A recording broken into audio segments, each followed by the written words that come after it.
Morning, Friday, end of May. I had gotten some more peppers in, overwintered in the greenhouse. We'll see how they do. They do have leaves on them, so I think they're going to make it. I put some green beans in with these peppers. Some people say it works, some people say it doesn't. They're bush beans, so we'll see how it goes. That's some sorry looking corn there. So I wanted to show you what I'm working on today. And here's the end of my tomatoes from yesterday. Tomato sunflowers. So I'm going to be working from the top of my garden down to the bottom. I'm just going to start up here and work down. There's a lot to do. So what I'm working on today, I'm working on the Comfrey patch. I'm working on this aisle through the Comfrey patch. Also, it's getting close to being berry time. The blackberries there. So there's blackberries all the way down. Those tall shoots, I got to cut those off. Those are this year's growth. That'll be berries next year. And I got to cut back some of this comfrey so I can get in there and harvest berries and be able to walk through this. The weeds are not too bad, actually. We got some hay down previously, so just a little bit of dock and wild lettuce and horseweed. And there's some chicory, but it's not too bad. I can just chop that stuff and let it fall right down. Occurs to me that dock is probably similar in nutrients to this comfrey. The dock is so deep rooted, and I assume it's a nutrient accumulator, but I haven't heard much about it. I just heard so much about comfrey. So instead of composting this, I'm gonna feed this to the cows and let them compost it for me.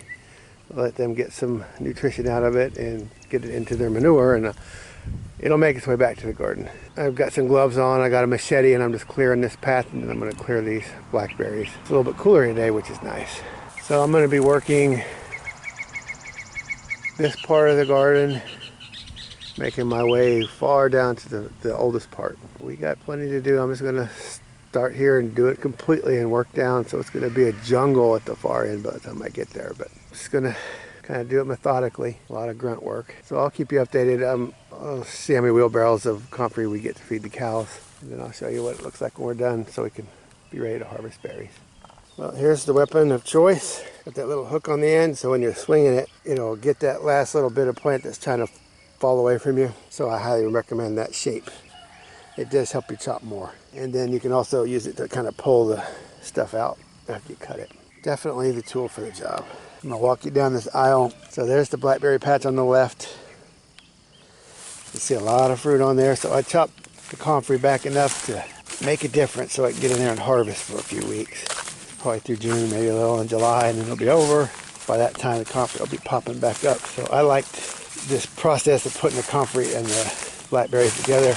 Blackberries tend to have all those weeds growing up under them. This comfrey kind of takes that niche, fills it in, and doesn't let a whole lot in.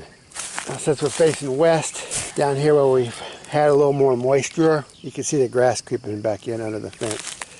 So I have recently started using weed eater again. I had torn them off, lawnmowers and weed eaters, tore them off. Worst thing to do is to mow a lawn thin, wasting resources, pollution, wasting manpower, equipment, time, growing food instead of just growing some stupid lawn.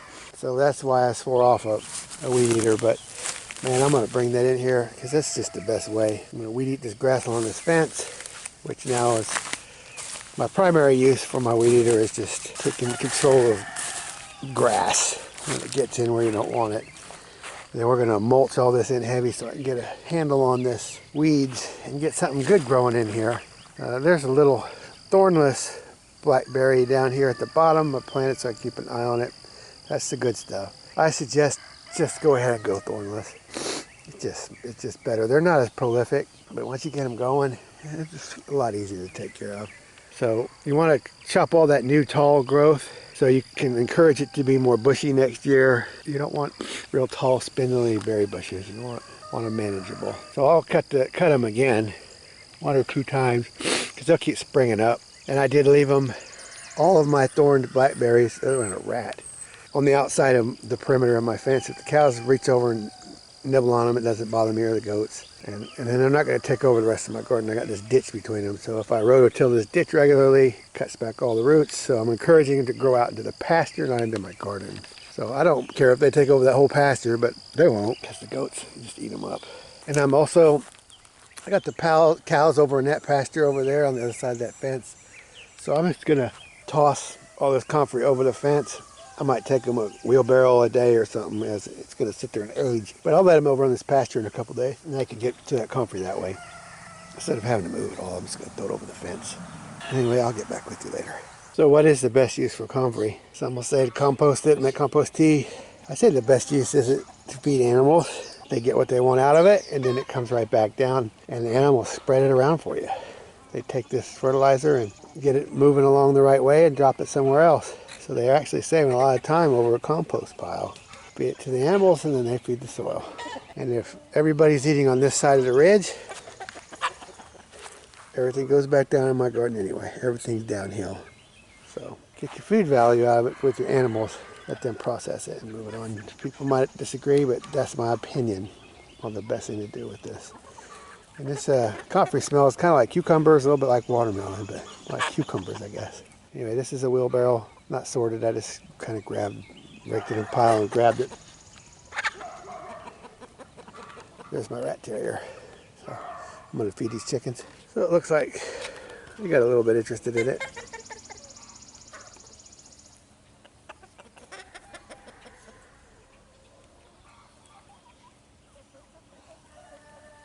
We'll see how much is left later.